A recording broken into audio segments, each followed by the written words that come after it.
فَقُلْنَا اضْرِبُوهُ بِبَعْضِهَا، تو ہم نے پھر یہ وحی کی موسیٰ علیہ السلام کو کہ وہ جو گائے قربان کی ہے نا، اس کے گوشت کا کوئی ٹکڑا اس مردے کے ساتھ ٹچ کرو جس کو قتل کیا گیا ہے، تو وہ وقتی طور پہ مردہ زندہ ہوگا اور بتا دے گا میرا قاتل کون ہے۔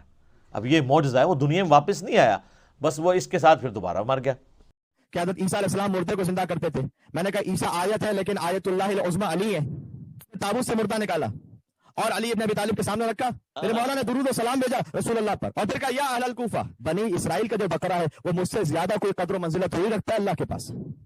پھر علی میت سے قریب ہوئے اور کہا کہ اس گائے کا گوشت اس میت پر لگایا گیا تھا تو وہ زندہ ہو گیا تھا، میں فقط اپنی ٹھوکر لگاؤں گا اس میت پر۔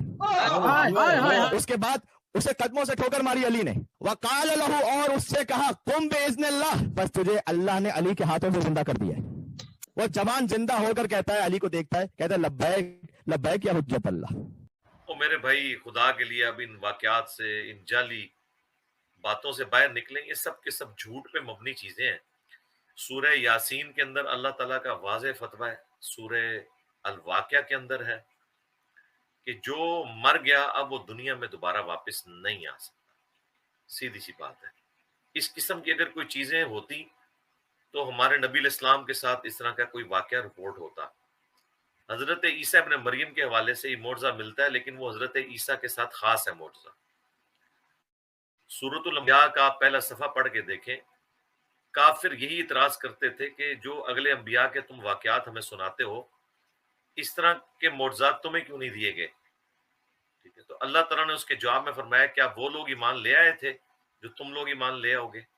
یعنی یہ اللہ نے ڈیسائیڈ کرنا ہے کہ اس پیغمبر کو کون سا معجزہ دینا ہے۔ ہمارے نبی علیہ السلام کو دعوے نبوت کے اعتبار سے جو معجزہ دیا گیا ہے نا جی، وہ ہے قرآن پاک کا معجزہ۔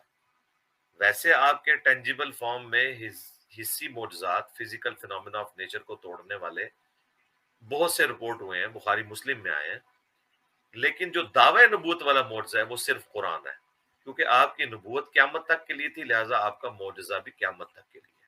لہٰذا قرآن ہر زمانے کے ٹیسٹ کے اوپر پورا اتر رہا ہے۔ لیکن اگلے انبیاء کے معجزات ہم قرآن کی بنیاد پر انہیں ایمان بالغیب کی حیثیت سے مانتے ہیں، وہ ہم نے دیکھے نہیں ہیں، لیکن قرآن وہ معجزہ ہے جو ہم نے دیکھ لیا ہے۔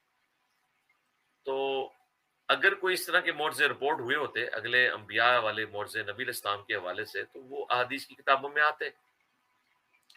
اس طرح کا کوئی واقعہ نبی علیہ السلام کے لیے رپورٹ نہیں ہوا کہ مردے کو زندہ کیا ہو۔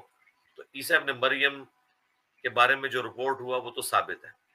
اب یہ دعویٰ کرنا کہ اگلے انبیاء کو جتنے معجزات دیے گئے تھے وہ نبی علیہ السلام کو دے دیے گئے، تو یہ بالکل دعویٰ باطل ہے، قرآن کے بالکل خلاف ہے۔ ورنہ تو قرآن پاک میں جو کافروں کا اعتراض ہے، اس کے جواب میں اللہ تعالیٰ یہی فرما دیتا نا کہ تمام انبیاء والے معجزات ان کو دے دیے گئے ہیں، لیکن اللہ تعالیٰ نے تو اس چیز کا انکار کیا۔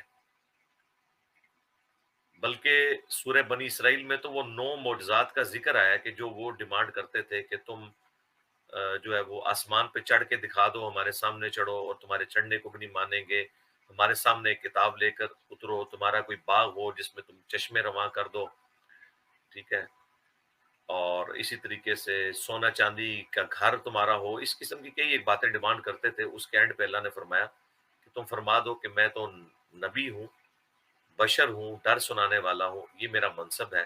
معجزات اللہ کے قبضہ قدرت میں ہے، اس کے اختیار میں ہے۔